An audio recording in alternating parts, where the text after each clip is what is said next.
நம்ம சேனலை இப்பதான் ஃபர்ஸ்ட் டைம் பாக்குறீங்கன்னா மறக்காம நம்ம சேனலை சப்ஸ்கிரைப் பண்ணுங்க. கூடவே பக்கத்துல இருக்க பெல் ஐகானையும் கிளிக் பண்ணுங்க.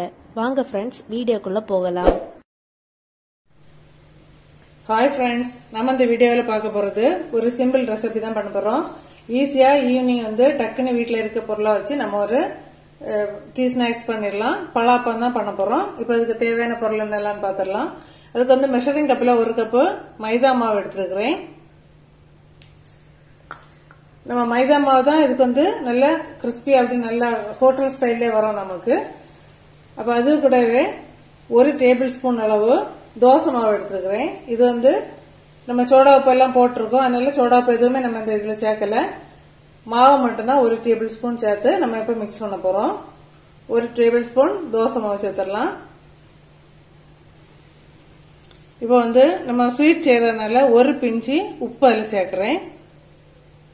ஃபுட் கலர் ஆப்ஷனல் தான், உங்களுக்கு தேவைப்பட்ட நீங்க சேர்த்துக்கோங்க, அப்படி இல்லைன்னா வேண்டாம். நான் இப்ப எல்லோ கலர்ல 1 பிஞ்சு அதுவும் சேர்த்து கொடுக்குறேன்.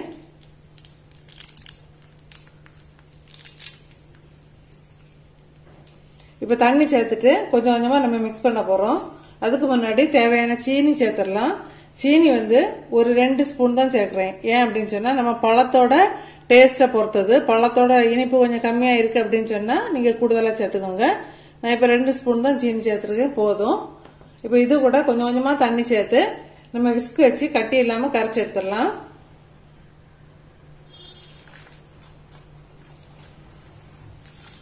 ஃபர்ஸ்ட்லயே தண்ணி நிறைய சேர்த்துட வேண்டாம். இப்ப கொஞ்சம் கொஞ்சமா மிக்ஸ் பண்ணிட்டு பார்க்கலாம்.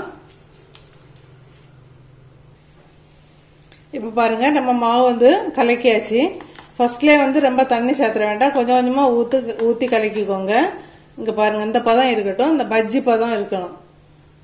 நம்ம இப்ப சீனி சேர்த்துருக்கனால ஒரு லைட்டா இன்னும் கொஞ்சம் கூட இது லூஸ் ஆகும்.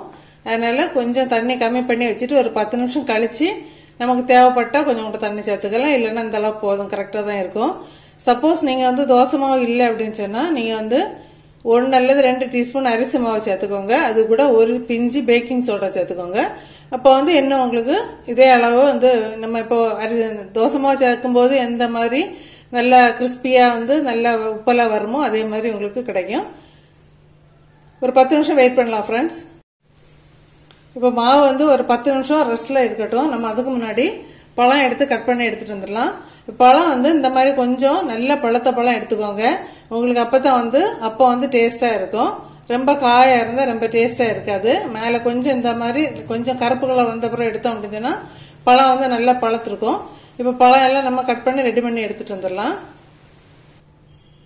நம்ம இப்ப எடுத்து வச்சிருந்த பழத்தை எல்லாமே நேர ரெண்டா கட் பண்ணி அதே இனிமே ஒரு 3 அல்லது 4 பீஸா கட் பண்ணி எடுத்துருக்கிறோம். நான் கட் பண்றது அவங்கவுங்க விருப்பம் தான். முழு பழமாட்டே நீளமா வச்சு போடுறதுனா கூட போடலாம். இப்ப நம்ம பொரிச்சு எடுத்துடலாம்.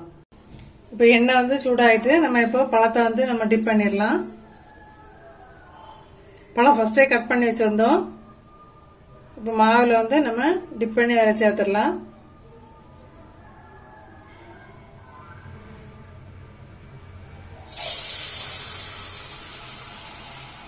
நம்ம எப்பவுமே மாவு தண்ணியில கலக்கும் போது கொஞ்சம் மீடியமா ஃபர்ஸ்ட் பீனர்ஸ்க்காக சொல்றேன், தண்ணி ரொம்ப சேர்க்க வேண்டாம், கொஞ்சம் கொஞ்சமா ஊத்தி மிக்ஸ் பண்ணிக்கோங்க.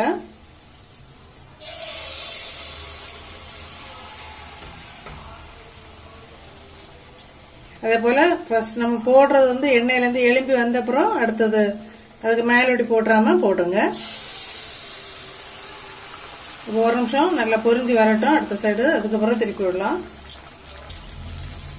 ஒரு நிமிஷம் வெயிட் பண்ணி அதுக்கப்புறம் திருப்பி போடுங்க. இப்ப பாருங்க, எல்லாமே உப்பெல்லாம் எழும்பி வந்தாச்சு. இங்க பாருங்க, ஒரு சைடு வந்துட்டு நம்ம அடுத்த சைடு திருப்பி போடலாம்.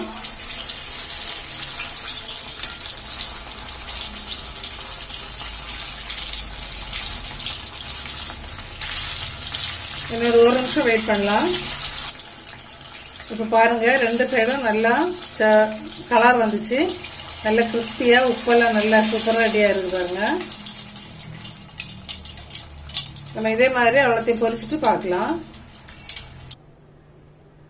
நம்ம இப்போ பலாப்பம் அடுத்த பேட்சும் பொரிச்சு எடுத்துட்டு வந்துட்டோம். இங்க பாருங்க, எவ்வளவு உப்பெல்லாம் சூப்பரா, எண்ணெய் குடிக்கவே இல்லை கொஞ்சம் கூட. நீங்க இதே நான் 3 பழம் எடுத்திருந்தேன். 3 பழத்துக்கு ஃபர்ஸ்ட் 1 கப் மாவு தான் மிக்ஸ் பண்ணேன். 1.5 கப் மாவு தேவைப்பட்டது எனக்கு. சப்போஸ் நீங்க தோசை மாவு சேர்க்கறீங்க அப்படின்னு சொன்னா இதே மாதிரி அளவுல சேர்த்துக்கோங்க. அப்படி இல்லை அப்படின்னா அரிசி மாவு சேர்த்துக்கோங்க. அரிசி மாவு சேர்த்தா ஒரு பிஞ்சு சோடா உப்பு சேர்த்துக்கோங்க. அப்போ வந்து உங்களுக்கு என்ன இதை போல கிறிஸ்பியா நல்ல உப்பெல்லாம் சூப்பரா கிடைக்கும். அங்க பாருங்க, ஒரு சொட்டு எண்ணெய் கூட இல்ல, எண்ணெயே குடிக்கல. சூப்பரா ரெடி பண்ணிருக்கோம். இதே அளவுல ட்ரை பண்ணிட்டு மறக்காம கமெண்ட் பண்ணுங்க ஃப்ரெண்ட்ஸ்.